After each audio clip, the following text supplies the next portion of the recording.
There was something that happened to British men after the war. Something quiet. Something nobody wrote a headline about. They came back from years of chaos, years of being told where to go, what to do, when to sleep and when to fight. And when it was finally over, they needed something that belonged to them, not to the army, not to the factory, not to the foreman. Something they could control with their own two hands, at their own pace, in their own time. And they found it in garages and back rooms, in pub corners and draughty allotments, in working men's clubs where the air smelled of cigarette smoke and spilled bitter. They built things. They made things. They competed over things that had absolutely no bearing on the world economy and didn't care one bit. This is a video about 6 hobbies that defined the British man of the post-war decades. Hobbies that taught patience, skill, and satisfaction. And this is also a video about what happened when those hobbies disappeared. Because something went with them. Something real. Something that most men today wouldn't even know how to name, but feel the absence of every single day. Pay attention. Because what you're about to hear isn't nostalgia for nostalgia's sake. It's an honest look at what vanished from British life. We're going to start in the pub. Specifically at the far end, past the bar, past the dominoes table, right at the back where the board was. We're starting with darts. Before the professional tours, before the television cameras and the walk-on music and the sellout arenas. Before any of that, darts was something entirely different. It was a Tuesday night ritual. It was the reason a man got changed after his shift. He had his tea and told his wife he'd be back by 10:30. It was a league. It was 6 other blokes from your neighborhood. The British Darts Organization was founded in January of 1973 by Ollie Croft, but the game was already woven into British life. Every pub had a board. Most pubs had a team. And on match nights the pub filled up in a way that had nothing to do with drinking and everything to do with belonging. The Ochi, 7 feet 9¼ inches. You stood behind it, 3 darts in your hand and you were somebody. Not a number on a floor, not a lodger in a terraced house. You were a player, you had a reputation, you had a double top finish that your teammates talked about. And the thing nobody tells you about darts, the real thing, is that it was never really about the darts. It was about each other. In January of 1979, 8 million people watched John Lowe win the World Championship. That is more people than live in London today. And with it went something provided. A reason to leave the house. A group of men who expected you. A place where your presence actually mattered. They threw darts the same way you did, only better. The gap between professional and amateur felt crossable in a way no other sport could offer. But here is what shifted. As darts moved onto television, men who had always played it began to watch it instead. The ritual moved home. The team became the sofa. The league slowly emptied out until some pubs took the board down and put a fruit machine in its place. It just drained away. And with it went something provided. A reason to leave the house. A group of men who expected you. A place where your presence actually mattered. The hobby was never just the hobby. Darts was structure. It was accountability. It was 7 other men who would notice if you didn't turn up. Now we move from the pub to the house, to the garage or the spare room that a man claimed as his own to improve the property. DIY. Barry Bucknell changed the country.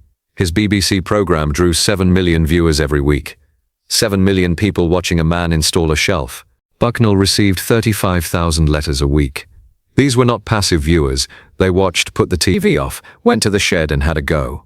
In 1962, the BBC broadcast his renovation live over 39 weeks. Every problem, dry rot, failing pipe joints, he dealt with on camera. It was called Bucknell's house. It told every working man in Britain that his home was something he could master. Not just maintain. Master. Mastery. They bought timber. They measured twice and cut once. They built things still standing today, staircases, kitchens, extensions built on weekends. I made that. There was quiet concentration. Problem solving without office politics or deadlines. Just the man and the tools.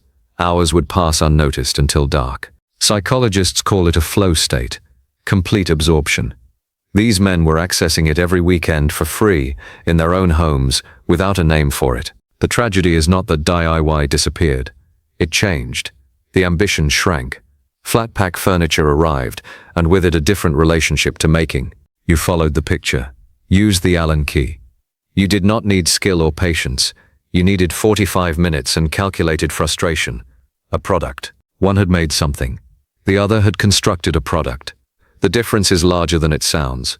Now we need to talk about a green table. Snooker in working men's clubs.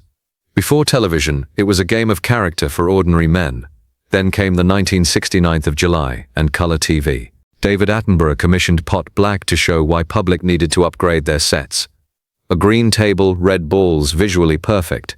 Snooker changed. It made the men who played feel seen. That their game in a room smelling of Brial cream and woodbine had value, worthy of a camera, but only for a while. In 1985, 18 million viewers watched the final. At midnight, 14 million were still watching. It became enormous. Then it shifted. In the years that followed, snooker clubs began to empty. Watching replaced playing. Television became the experience. The club became optional. Membership eroded. It took a doing culture and quietly converted it into a watching culture. And that conversion cost something that British men are still paying for today. Go somewhere quieter. A workbench in near darkness. Trays of liquid. Watching something appear on blank paper as if from nowhere. Darkroom photography. Post-war years brought affordable cameras, the Soviet Zenit, the Helena. Men treated them like instruments, but the commitment was the darkroom. You would turn your bathroom into one, developing your own film, rolling it onto a reel in absolute darkness by feel alone, precise chemistry and patience, and then the printing. Slowly, on that blank white surface, the image would come. First as a ghost, then sharpening, a face made by you, patient creation. The darkroom gave consequence. Every frame was a decision. You could not delete the bad ones. You composed with intention because every frame cost money. Photography clubs sprang up. Men brought prints to monthly meetings, judgment by peers, serious men taking a hobby seriously, together, on a rhythm. These were recurring commitments. They structured the week. They gave shape beyond the factory gate. Now we come to the garage workshop. Tangible things, the workshop. The one room in the house entirely his, the smell of oil and sawdust, the workbench wood-stained and scarred. A man was not to be interrupted. Everyone in the house understood this. The children knew it. The wife knew it. Even the dog seemed to understand that the garage was different. It was the one space where the ordinary rules of domestic negotiation did not apply. And what happened in there? Real things. Tangible things. Shelves measured and cut and fitted. A rocking horse built for a grandchild over the course of an entire winter. A wooden box for tools that is still in someone's shed today. 40 years later, because the man who made it knew how to cut a dovetail joint properly and couldn't see the point of doing it any other way. It was practical. It was solving problems with timber, but it required real knowledge of grain direction, of the behavior of woods. Men learned this from fathers and neighbors and from magazines like Practical Woodworking. They passed it on. It was a living knowledge. When flat-pack furniture arrived and DIY superstores replaced timber yards, that transmission stopped. Not all at once, but steadily, and with it went not just the skill but the confidence. The deep-seated belief that if something needed making, you were the man to make it. Here is the thing about skill. Real skill, the kind that takes months to develop and years to refine, does something to a man beyond the practical.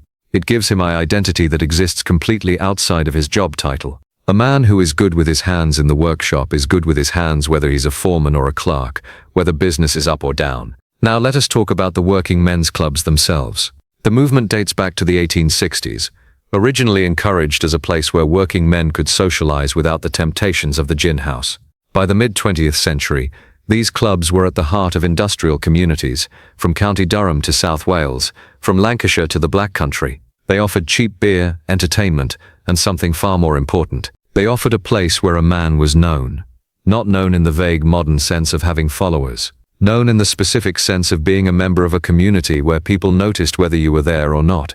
Where the committee secretary knew your name, your preferred drink, and whether your wife had been ill. Where you had been coming since 17, and where you fully expected your son to sign up. They provided physical presence among people who shared your life. Not your interests necessarily. Your actual life. The same streets, the same employers, the same weather, the same worries. They provided physical presence among people who shared your life. Not your interests necessarily. Your actual life. The same streets, the same employers, the same weather, the same worries. When those clubs began to close, and 3/4 of their membership eroded over the past 50 years, something evaporated from British working-class life that has never been replaced. The men had nowhere to go. Around 3.1 million adults in Britain feel lonely often or always. Male loneliness is widely misunderstood. Because men tend not to report it, tend not to name it, tend not to ask for help with it. They simply endure it, quietly. The loneliness crisis did not begin with smartphones. It began decades earlier, when the structures that had organized their social lives, the darts team, the photography club, the workshop, were quietly dismantled, one by one, without ceremony. Let us be honest, these hobbies did not simply fade away. They were displaced, in stages. First came the television. It offered something easier than any hobby. It offered absorption without effort. You didn't have to show up. Then came the consumer economy. Goods that men had once made or maintained became cheap enough to simply replace. Why repair the chair when a new one cost less? The economy made self-sufficiency look like eccentricity. The men who had spent their Saturday mornings in the garage began to spend them at the retail park instead. And then came the internet, and with it, the promise that connection was now available everywhere. You didn't need to go to the club. You could be connected without being present. And that distinction between connection and presence is where so much of the damage was done. Presence is what mattered. Physical, accountable, recurring presence. The research is clear. Social isolation has been linked to a 50% increased risk of dementia, a 29% increased risk of heart disease, and a 32% increased risk of stroke. These are substantial risks, and yet the conversation treats these things as personal failings rather than structural losses, as if the answer is for them to try harder. Sign up for something, as if the clubs and workshops were not systematically removed. This is not about blame, it is about honesty. Something real was lost. Something that worked. Generations of men had built this into the fabric of daily life because it served them as identity, community, routine, purpose, and pride. All of it, wrapped up in a darts match on a Tuesday, or a print in a developer tray on a Saturday, or a rocking horse taking shape in the garage over the long grey months of winter. The question is what we build in their place. There is a man you might know. He might be your father. He might be you. He talks about the darts team. He talks about the dark room. He talks about the joints he cut, and the men he made things alongside in companionable silence. He doesn't use words like community or purpose.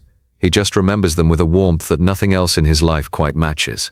And if you listen carefully, you can hear in that warmth not just nostalgia, but something closer to grief. A quiet mourning for a version of life that had belonging built into it as standard, not something he had to pay a subscription for. Just there, part of the week, part of being a man in Britain in those decades. What was lost was the ecosystem, the automatic social architecture where you did not pick up a hobby alone. You walked into a room and there were men already there waiting to show you how, to judge your work and argument with your technique and buy you a pint after. That ecosystem, cheap to run, local, unpretentious, deeply effective, is what has not been replaced. And the cost of its absence is being paid right now in loneliness statistics and health outcomes. Take that seriously. Your mind is telling you something. The hobbies men built their after-work lives around were not frivolous. They were a way of being fully alive in time, patient, skilled, committed, social, purposeful. These were not passive men. They learned things the hard way, and were better for it. If you recognize the shape of a life that had those things in it, then perhaps the most important question is not what hobby you used to have. It is what you are going to build next. Leave a comment below. Share this with someone who was there. Someone who stood behind an Oshi, or bent over a developer tray, or spent a winter in the garage building something that still exists. Subscribe to the channel. These are the stories worth keeping, and we are only just getting started.